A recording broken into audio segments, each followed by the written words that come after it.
Joe, I need you to get the fuck out of here. Yeah, I'll just see about that.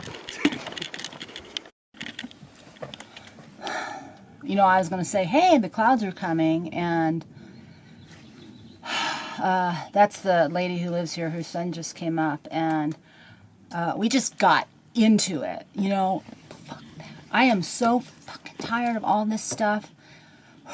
So my heart is racing. I'm flooded, and I don't want to go, you know, make another scene. So I'm going to calm down, and we will talk about this later. Good morning. The sun is coming up. It's in my eyeballs, and if you're viewing this, some of the video in this camera just got out of order.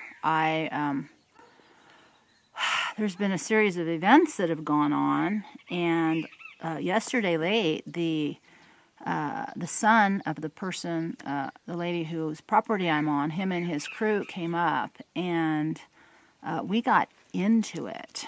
And why we got into it isn't important, but we got into it. So, you know, when people are stressed, tempers flare, and I flooded. That's why I didn't talk anymore after it happened, because I would just be venting, and the future doesn't need to see me vent. What I'd like for you to see is that it's normal to get upset, and we all handle stress in a very different way. And this isn't my property. These aren't my things, and I'm not related. I'm extraneous. You know, there's a hierarchy of our inner circle, right? You know, when everything is good, right, we can be generous and we can be helpful, and you know, there's safety nets, and we just assume there will always be more resources. But you know, in the cold light of morning, I can see his point. And I got in fear, and so I reacted in my fear by, you know, doing this verbally. And, you know, we kind of hit heads, and he's gone. He took off to the other property up the way, you know, where the solar well was. And the reality is that's where everybody's planning on going to. And I am getting closer and closer to having to make decisions, because, you know, we are almost 2 weeks into this with no understanding. You know, he lives away from here, but this is the default location, right? And so they're up here now, and his word is the last word. He leads the primary pack that owns everything. He's a young man. He doesn't know me. I'm just an old woman sitting on his mom's property. So it isn't even probably personal as much as it's really stressful, and it's very difficult to have the kind of conversation that says, you know, I'm not sure about our resources, and you know, he has a large number of people he's responsible for. And his mom is wildly generous, and she'll just take anyone and everyone in, no questions asked. And but there are limits in a situation where what you can see around you might be it for a very long time. You know, and one of the guys was walking around scouting my garden. That, you know, was part of the frustration, you know, because when I put it in, I said, you know, I'm not doing all this work to feed a bunch of people I don't know, but there's way more of them than me, and they are definitely younger and stronger. And numbers count. You know, I've been talking about that with the dog thing. You know, the 2 dogs on one, you can't win that. Two or more people on one. It's not like the movies, man. You can't just, you know, karate chop. I know when we had the riots in 2020, you know, people were so disconnected from reality. I saw, you know, a guy with his bow and arrow trying to confront a crowd, beat the crap out of him. I saw a guy pull a sword, the crowd beat the crap out of him. People had, in this time period, we have so much entertainment, and we are so disconnected from each other.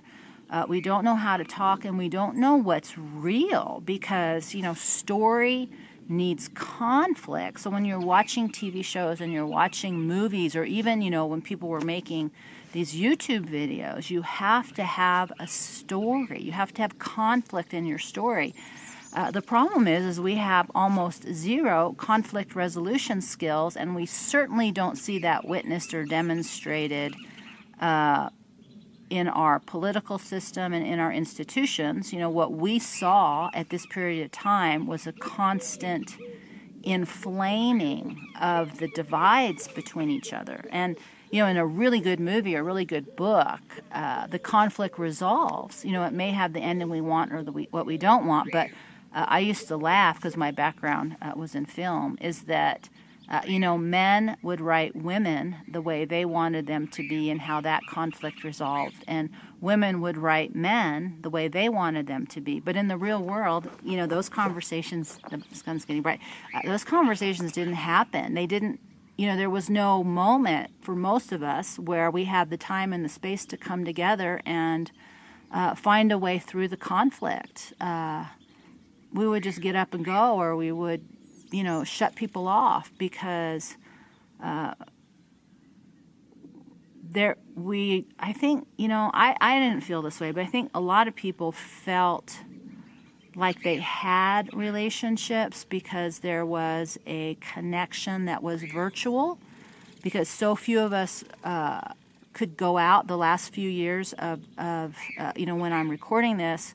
They had, around the world, they had most of us locked down, and so we weren't allowed to go certain places. We weren't allowed to congregate, and that had so many detrimental effects on children, on animals, especially the dogs and the kids. It was horrifying, the older people.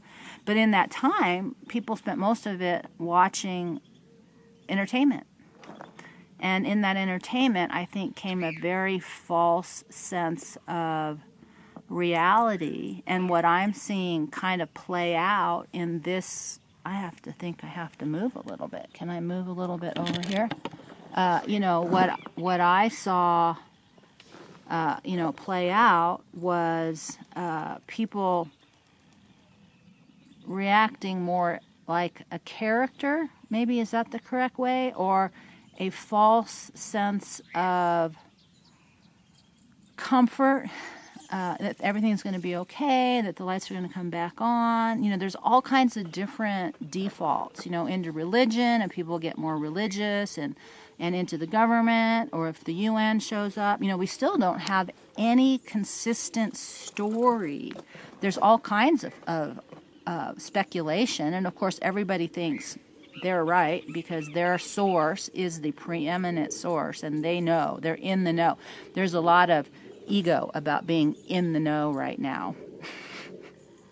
Good luck with that. It's very dangerous to assume that anybody knows anything, because I think if we've learned anything from the last few years is that nobody knows anything. It's all lies. We don't even know what's real or what's true in our politics, in our environment, in our bodies, in our relationships. It's all just so convoluted. So the bottom line being, we had a huge fight. I got mad and stormed off. He got mad and yelled. I'm going to talk to his mom today and see, what their plan is. But things are coming to a head, and so I can't sustain not having some plan for myself. That, even though the outside world is still wildly uncertain, I need to find something within my own life that is structured. I'll tell you, one of the things I've done in the past is one of the reasons I started to live in a trailer was when I lost my house. I wanted to keep the world for my animals consistent, and I knew it would be hard to rent a place, with 3 animals. At that time, I had 2 cats and a dog, and with my brain, I need a very concrete, structured day. And one of the things I didn't expect that was kind of a hidden blessing, and that I'm doing right now that's so important, is that our routine never changes. Like the inside life of the trailer and our day is as consistent as possible, because that routine, I think, keeps us all grounded and steady. Like, I've already walked the dogs, I've fed them, next I got to feed me, but I wanted to get this out while it was still quiet and there's no more drama. And that the power of our routine and our structure has saved my life more than once. And what I need in this new world is a new routine, because my old routine included going down the hill and getting food and walking over to the faucet and getting water. And I'm improvising, but I don't have a structured routine that fits my new reality.